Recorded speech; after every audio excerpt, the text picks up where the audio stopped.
Hello and welcome to another edition of CloseMode, the enterprise sales show. I'm Brian Dietmeyer, CEO of Close Strong. And today I'm really lucky to have two pals here with me. I am here with Matt Filion, who's Director of Sales, and Riley Dickie, who is Director of Enterprise Sales and Partnerships with widewail. And for those of you who aren't familiar, they help local businesses with supported reputation management strategies, that sort of thing. So guys, welcome to the show. Thank you. Thanks for having us, Brian. So we were chatting last week, just generally chatting about the way you guys run the business, and it occurred to me that one of my first consulting projects 100 years ago was helping someone build a high performance team, and so as an early consultant, I did what most consultants do: is I went out and Googled what is a high performance team. So as we were talking the other day, I realized that your approach is right in line with how you build and run high performance teams, and there's a lot of aspects of it, but there's one aspect that we were talking about that most organizations kind of build their plans, their KPIs, then communicate those plans out to the sales team. You guys do that a little differently. Can you offer us a high level view of your approach? Yeah, and a little color to the background. I started here with the company the last end of May 23. Already a team of 12. Structure of the company was set up where you had 6 AEs, 6 BDRs, and our two main verticals were automotive and property management. Our product in general, though, is pretty agnostic. Yeah. If you're getting reviews under Google or a few other platforms, we can reply to them. And we have a few other products as well. But coming into the org, we had a mix. We had people like Riley, who is like a really experienced AE, years of working at different SaaS selling companies, marketing. I won't totally take Riley's thunder of his experience, but he was one of the top performers with a lot of experience. We had a couple other people like that, and we had some other players that were brand new. I mean, we're talking mid-20s. Maybe one of their first sales jobs, so a lot to learn. So coming in, it was a big spectrum, right? From someone like Riley that probably just needs a high five, you're doing great, there's not much I can really teach you, to other people are like, hey, we got to show you how to make a cold call and build a pipeline. I come from 20 years of sales roles where I've seen really great leaders, really great structures, and I've also seen some horrific ones, right? And I think anybody who's been in sales long enough has known that one bad manager or that one bad structure that just, had a lot of bad habits come out of it and not good sales for the company or the customer. And when from my background, I took a lot of that experience, and I also had parents that were educators. So I'm always looking to learn myself, but then also tailor my approach as a leader so that everybody learns differently, right? Yeah. Some people pen to paper, some people could listen to a podcast, other people want to read a book or need a more structured environment. So as I came in, right out the gate was a lot of listening. I needed to learn about how everybody ticked and how they were going to learn.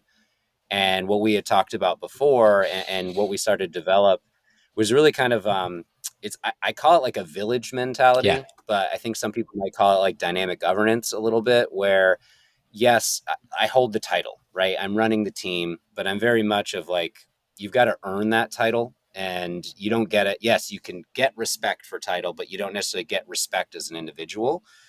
And a lot of what I like to do is let the team set their own strategies, their own goals, not own goals. Sorry. We all have to have a sales goal for the company, but their own way of getting to that goal.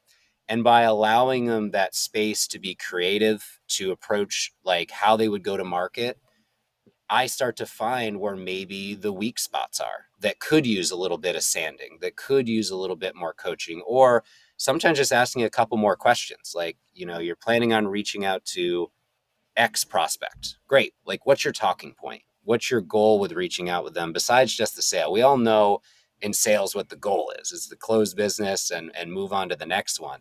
But it's, what is that process? Because, speaking from my experience, what I would say is like a bad leader is when you come in with like your own dogma of like, well, this is what worked for me. Right.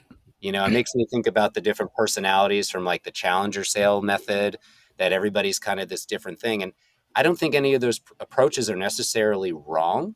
I think it's just more of what is your strength. Yeah. For me individually, when I call, I'll use a lot of humor. I'm a little more loose. I try to really bring down the room and be comfortable that, like, hey, I'm not like this button up sales guy. But that doesn't always work for me either, right? And my approach might not work for other people. So I like to, like, kind of let people go and figure out their own space, but then and push them. And that's where I would challenge them to try something new or try a different angle, or have you really thought out the process that you're trying to go to market with? I'll even add that, on the village mentality, it's the perfect metaphor because every community has, it's such a blend of different folks with, different stigma, personalities. And the best part about it, we know what our goals are, we know what our KPIs are. If you're somebody, you're hitting your target, you're going above and beyond, at 100, 110, 20%, keep doing what you're Right. doing. And that might your style might work for what your game plan, but it might not actually be the style that works for somebody else. And where we've really been successful is allowing the team to see some of these different sales tactics, see some of these different strategies. You have the ability to replicate at those top performers, but you also have the ability to tackle it in a way that is your comfortability level. Now, if you're not hitting goal and you're doing something different, that's where a Matt Filion, a director of sales comes in and tries to help Yeah. guide you in the right direction.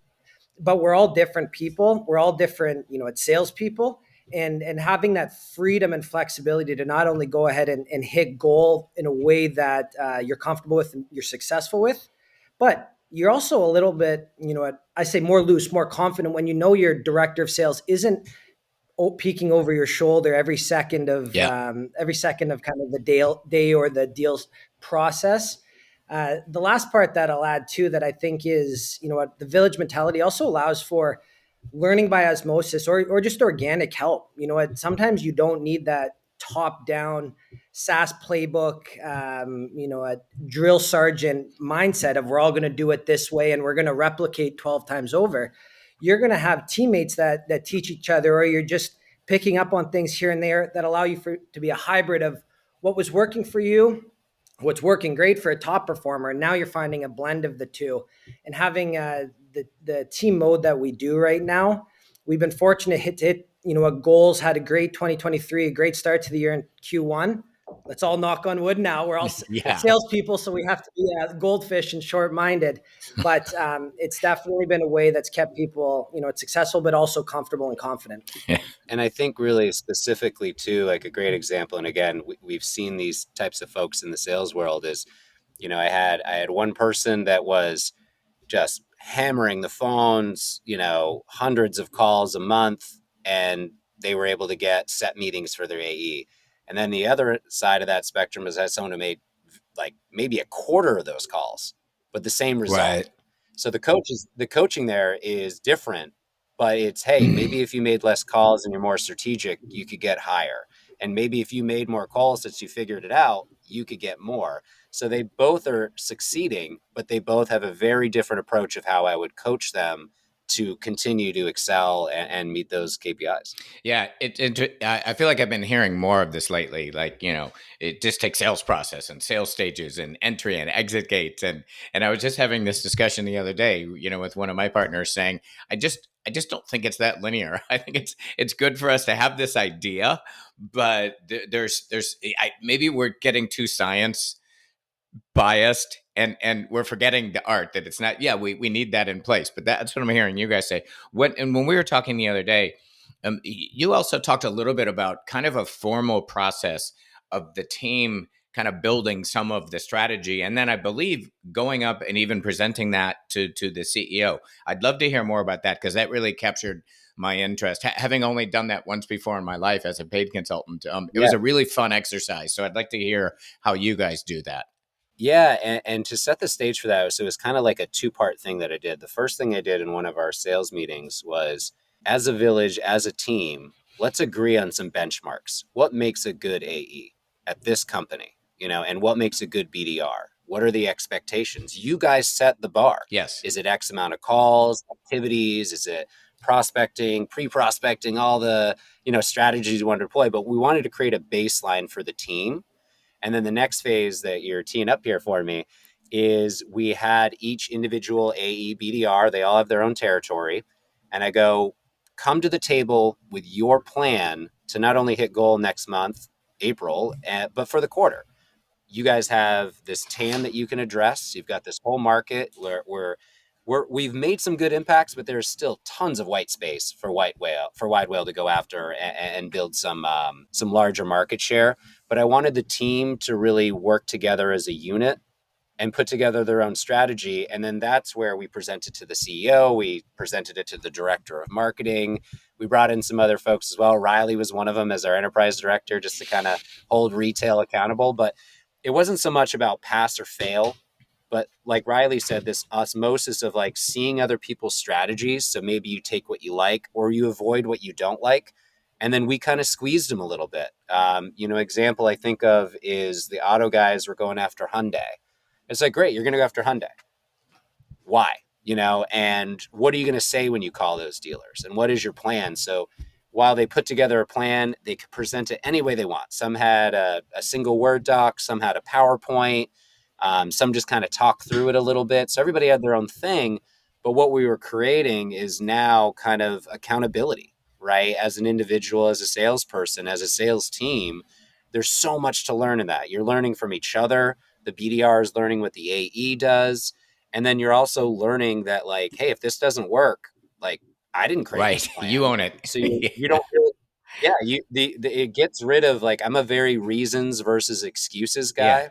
So like, if you created this and it didn't work, you have no choice but to really be accountable to your lack of execution. But it's not about like you're wrong. It's just, hey, where did we fail? Like when we do Q3 and we do it again, that's going to be the next exercise. Were you able to execute your plan? Where did you miss? And where are you going to improve? Because it's always about getting a little bit better, right? Yeah. And do you think I'm thinking about the planning process at so many organizations I work with, and it's not this. And I wonder, some of the pushback might be like, how do you do this at scale? Do you think you could do this at scale if you had 700 BDRs out there working the streets? And how so? How would you scale this?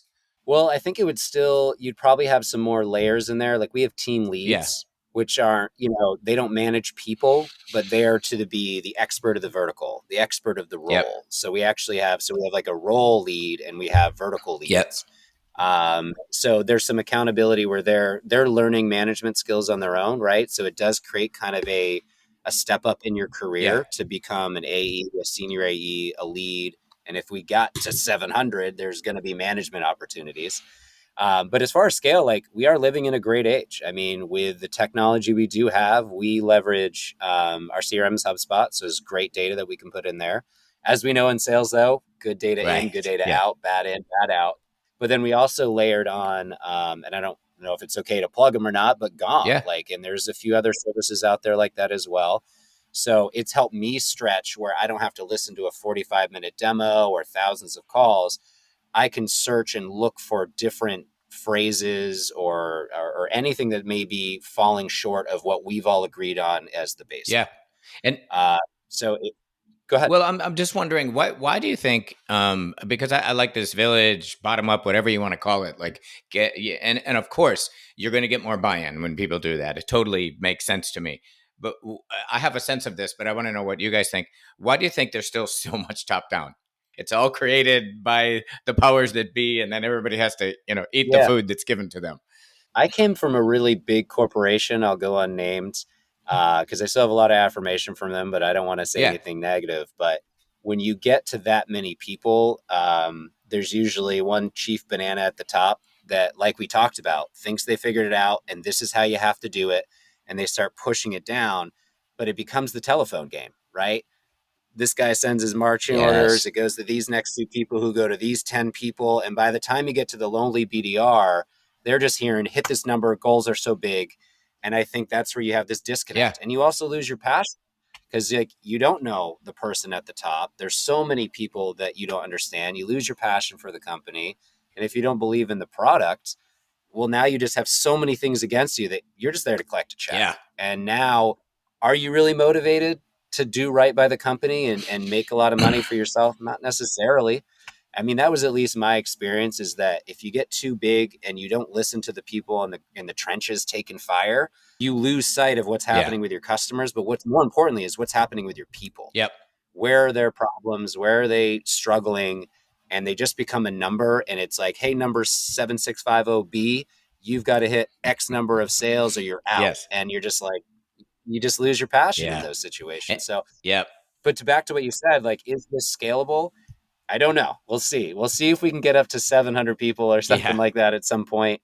It would be a dream. But I think it's possible if people are willing to listen and not think they figured it all out. That's one thing, at least it is, by as the a way, leadership. Matt I think I figured it out. Riley, like I asked the question, but I did it in a Fortune 500 organization, right? Similar to what you guys did. And I have not heard many other people talking about it in this way. And it is possible. And we went with a national account organization, went to 4 regions around the US and then collapsed it into one large plan and then presented it to the SVP of sales.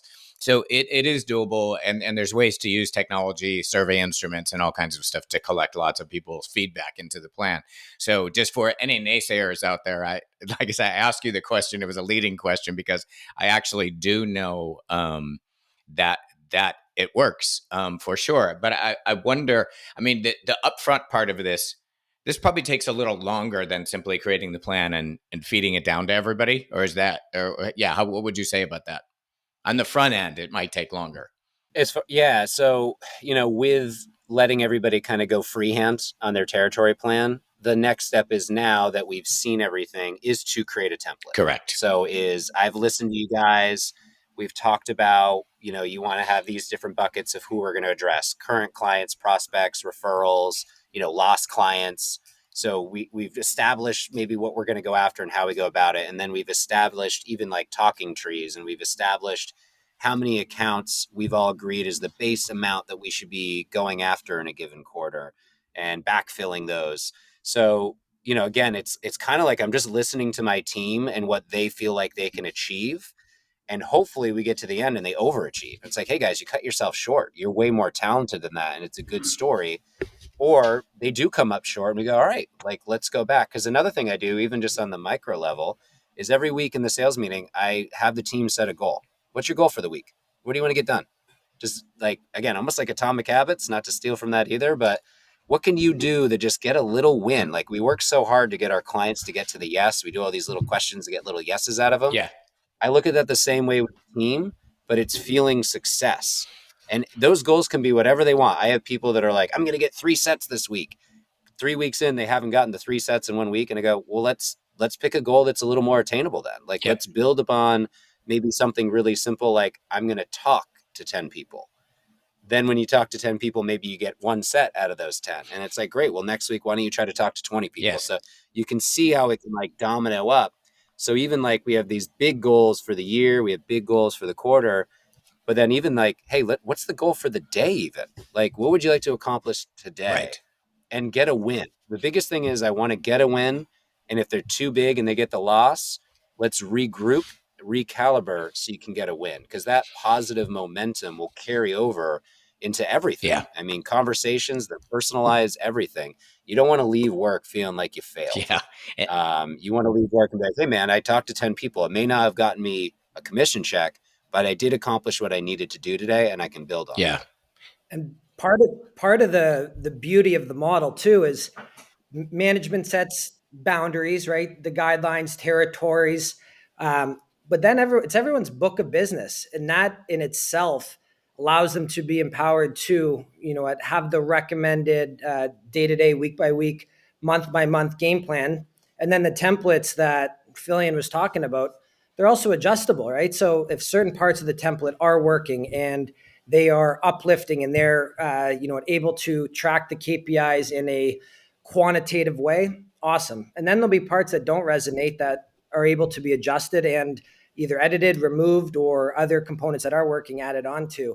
That's the beauty of it. And I think going back to your question, is this able to be replicated? The answer is yes. Yeah. Because at the end of the day, management just adjusts those boundaries but then everybody's able to continue to tackle in the same way. In automotive, if you have 3 reps, or if you're in automotive and you have 53 reps, there's still boundaries are set, but then that book of business or running your own processes, if you will, again, with the goal getting to that quota and then adjusting from there. But it's that's where the answer to your question is yes, and that's why the reps have confidence as well. Yeah.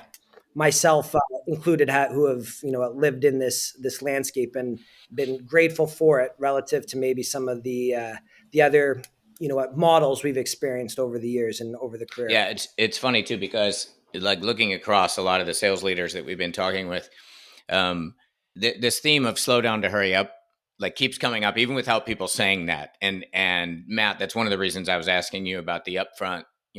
Having done some of this myself, it takes a little bit longer. That's the slow down part, but the hurry up part is the adoption rates and Riley, you were just talking about like people's motivation, all that kind of stuff. Like you're getting, my experience is you get a ton more on the back end. And Matt, you said something a few moments ago, kind of preceded a question I was going to ask. I think some people's fear about this kind of thing is that people are going to sandbag. Like if you give them too much control like this, they're going to sandbag. And there is this is a weird analogy, and I have no idea how I found this, but there's a study of people that are laying in hospitals and they have to ask for pain meds, right? That they ask that, this often. And then I actually had a surgery once where you had the mister of morphine, like a little misting button you could push.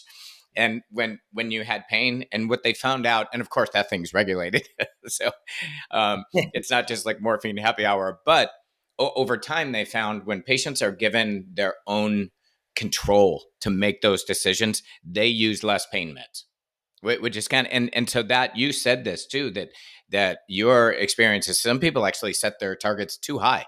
And that's my experience too. When you give the power back to the team doing the work, that the problem is not so much sandbagging, it's that maybe they're too aggressive. Am I overstating that?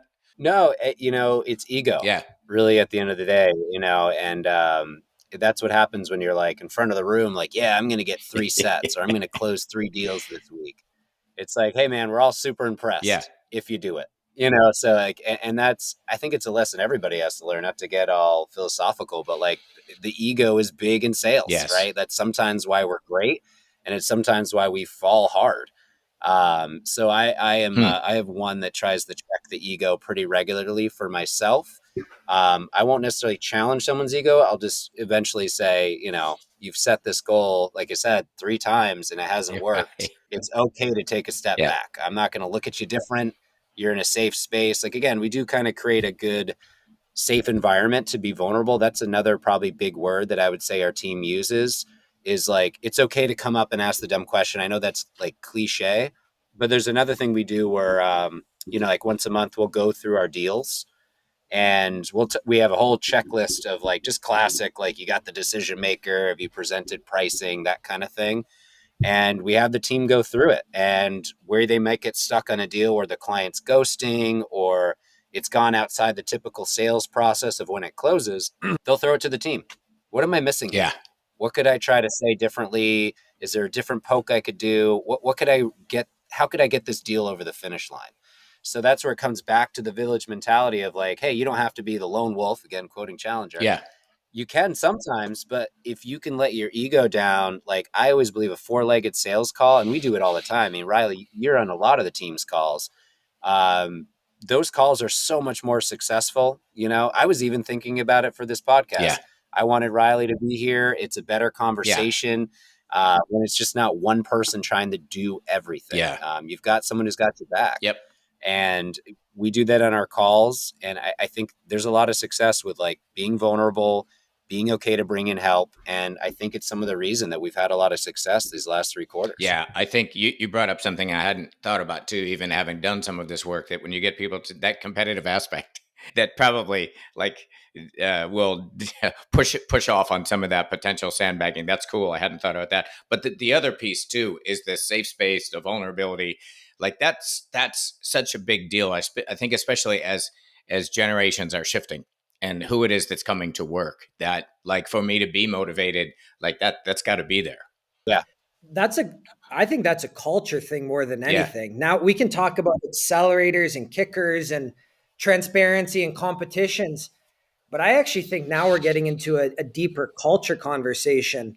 Um, I'm going to sound a little bit like a boomer here, but the this is why, at our sales team Tuesdays, where we have everybody in the office, getting to know someone so that when you have to slack them, at a tough conversation or question or ask for help, that there's no judgment. Or when you've had all of your top performers close deals thanks to three other people that were involved, where you brought in CTO and your head of customer success and your CEO and director of sales. Now it just becomes part of the widewail playbook. This isn't, who's able to do it better than a different rep. Yeah. Yes, there's transparency in the closed bookings, so we know who our top rep is for a given month or quarter, and who's lagging behind. But if we're all doing it in a way where we know that it's not Riley thinking he's better than anybody else, or it's not Matt Filion thinking that he can do it all himself, it's just become part of the culture since day one. That's where the success of this model then comes from, because we can all ask for help too with our a tail between our legs, but if we're genuinely not comfortable asking for it, then it's really not going to have the outcome what we desire anyway. Yeah. But if it becomes something that is an absolute no-brainer, if it becomes something where you don't even think twice, I know that I'm heading into this meeting and I need these two people in for a vertical expert and executive support, and maybe then your technical resources as well. I've just, like, the deal that I'm running, I now have three people almost running the show, and I'm the middle person just acting as the connector of everyone. But when that just becomes the part of we'll call it the playbook, in a way that you don't even have to think about, that's when deals get closed. That's when win rates are high. And that's when, everybody feels good about it. And then at the same time too, it also is what allows someone who, when you do lose a deal and you've done everything and you've asked for help, now you've actually done everything that you could do. And that's just the normal numbers game of sales, where, hey, we're gonna lose, at 70 to 80% of them from the first, a demo set through the sales process. But it's when that you've got the full team support and you don't have to think twice about it, that's pretty special. And that's why I come full circle. And that's a culture conversation more than, I think, any X's and O's or playbook conversation. It's another great point. Yeah, we just did a podcast with like a culture guy, and I hadn't made that connection. And I appreciate you doing that, because you are right. Totally.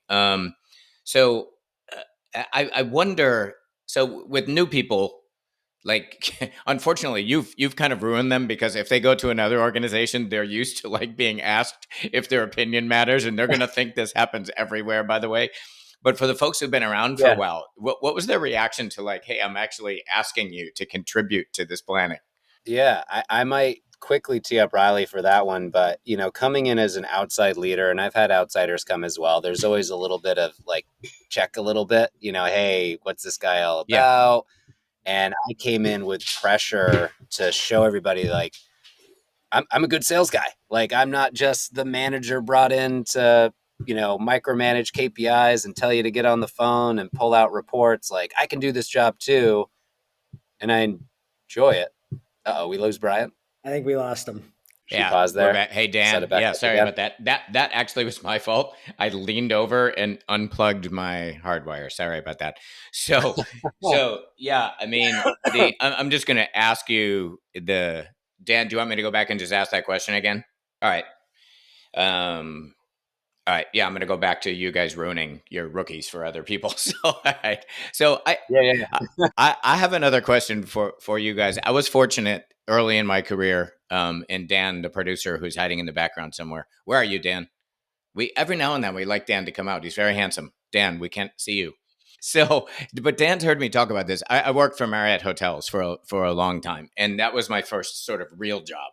And that place has run so unbelievably well, and Bill Marriott's a hero of mine, that it ruined me. When I started consulting for all these other organizations, I thought, well, this is the way businesses are run.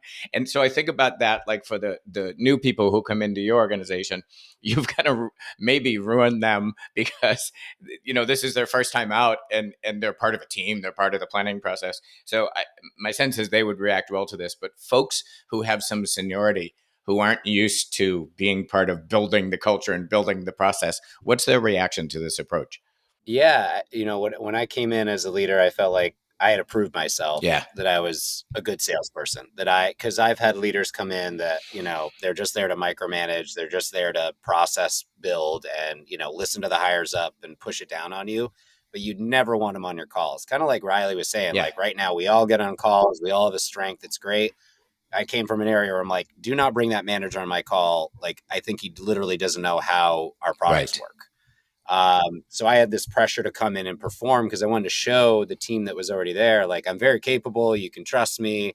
And our CEO he's a wonderful leader and mentor. And he very quickly was like, I didn't bring you in though to sell, and kind of released me of that, which allowed me to refocus and listen to that team and hear them out and let them know that I wasn't going to come in and upset the apple cart. I wasn't here to put a bunch of change or my dogma over everything. Yeah. I mean, if anything, the ramp up there was for me to just sit back and listen, and it was a very slow break from the CEO running at the show to me taking over. But I would tee up Riley. I mean, Riley was here when I started, and I think his experience would speak volumes really to how it went. Yeah.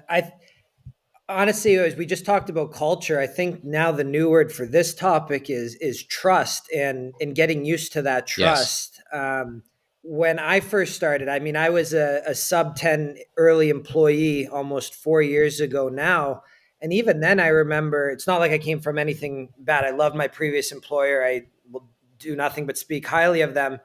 But when you come in and you almost are going, hey, like, nobody's, checked in on me on X amount of times, or nobody's questioned some of the deals in my pipeline, or nobody's, I really kind of dove deep into XYZ data point or statistic. And then you quickly realize, so it's not that they don't care, it's that they hired you for a reason. It's because they trust you to be an expert at your job. Obviously, there's going to be conversations, there's going to be times when you ask for help, and then you've got a full team ready to support. But it's finding that balance. And I think it's almost the initial shock, or maybe the questioning of that real trust of, hey, like, oh no, they do care about me, but they hired me for a reason, and they trust me to get the job done. And until that trust is lost, I think trust comes with the culture, but you do have complete control of your, again, strategy. We've talked about that. The ability to either ask for help and have all the people assisting you that you need, or the ability to have a little bit of freedom and say, no, I think this prospect or this account is going to be best handled this way, and we just let you go. That's been the biggest initial shock that we've had with our new employees, because again, we've all come from different organizations that maybe have the old SaaS playbook. It's been going on for 20 years of, you have certain data points that are requirements to get the percentage of deals down the stage to eventually closed. And that's all great. I'm a quantitative guy. I love all that. But knowing that you actually have the ability to have a little bit of variance in that comes from the trust. And a lot of the times, again, we have new employees that start that going, is this real, or am I almost getting tricked here? And then once they get comfortable with it, then ideally sky's the limit. But at least they now are comfortable with it, knowing that no, it's not that Matt Filion doesn't care, it's not that Riley Dickie doesn't care, or CEO Matt Murray doesn't care. Yeah. It's that we're a 50, 60 person startup where we're hiring all the time. So I forget what the exact number is right now, but everyone's got a lot of stuff going on. So you have to trust not only that people are letting you do your thing, but it also then is important that you trust your colleagues who you don't know what they're doing on a given day, that they're doing the best thing for the team and therefore the company as well. And that's ingrained at the very beginning of the whole process, the whole welcoming of a new member to the team, or as we call them, whalers. And I think that once you get over that initial questioning, then you get excited to be part of this group and part of this trusted. I'll use village again because that's how we started this well, that's what I conversation. say is that, like, I don't want to take credit for the coining of village, but like I walked into a village that was established, and the senior people that were already here, to kind of go back to your original question, like, really welcomed me with open arms. And I think there was a play I could have made that would have made it worse. You know, if I came in again, this is the dogma, I'm going to change everything, turn it upside down. Everything that was comfortable is different. Instead, I was vulnerable. I allowed them to be the experts. You know, I humbled myself, and they welcomed me with open arms. And the biggest other thing I did was empower everybody, is to say, hey, I'm not here to tell you what to do. If anything, I'm going to need you to tell me what to do for a while. And hopefully along the way, I can help guide you in the right spaces. And some of the ways I did that was like onboarding these new hires. You speak of these new hires, they have said that. They're like, this is like no other company I've ever started before. And like, we don't have a training department, you know, or anything like, we're not big enough for anything like that, or onboarding. So, you know, I created a syllabus where like I introduce and say a couple things, and then I go, hey, Riley, I need you to come in and show them this product. And some of the other players, like, I brought the whole team, everybody on the team was a part of onboarding the new class. So cool. Yeah. So I've got a class that's tight so they can kind of trauma bond together joining a new company. But then I have all the elders of the village welcoming them in and saying, hey, come over here. There's a spot next to the fire right here. We're going to talk. I'm going to let you know that it's all right, and I'm not going to shut you out. So my team is empowered, knowing that like they're driving the ship a lot of the times, and they're making huge impacts. And that's where there's not this like toughness of coming in as a leader from the outside or welcoming in new hires. Like they're welcomed with open arms. Yeah, it's and whether go you're ahead. I feel that too, that whether you're a BDR, a senior account exec, a director of sales, or whatever, you know, what new up title will bring onto the team. Matt Murray, our founder CEO, has done a great job of, we've all got part of the same welcoming initiatives of, you know what, learning the wide whale pitch and then presenting to the team. Like nobody gets off the hook, if you will, or nobody, you know what, is having a different entrance to the wide whale community. It allows for that cohesiveness. It allows for the consistency, and it's what allows, no matter, you know, what your role is or what your title is, you are starting on the same initial you know, a kind of training program. And that is what, you know, it really creates that community or creates that village mindset, and allows for that, you know, a step forward with the, you know, boundaries, the strategy, everything that we've talked about on this call. It starts because we are an even level on day one. Yep. You guys gave great answers to the like. This is different than the way a lot of organizations plan. So you gave great answers to kind of like how it feels for new people. And Riley, I heard you say in your brain you went from where the hell is Filion to, oh my gosh, these guys trust me. So that.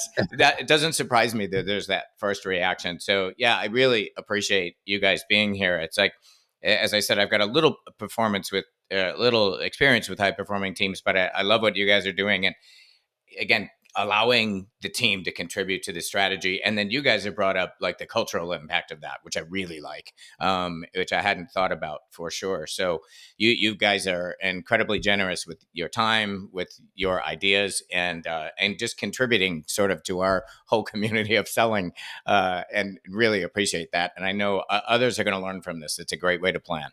Yeah, happy to help. It was a great chat. Cool. Thank you both.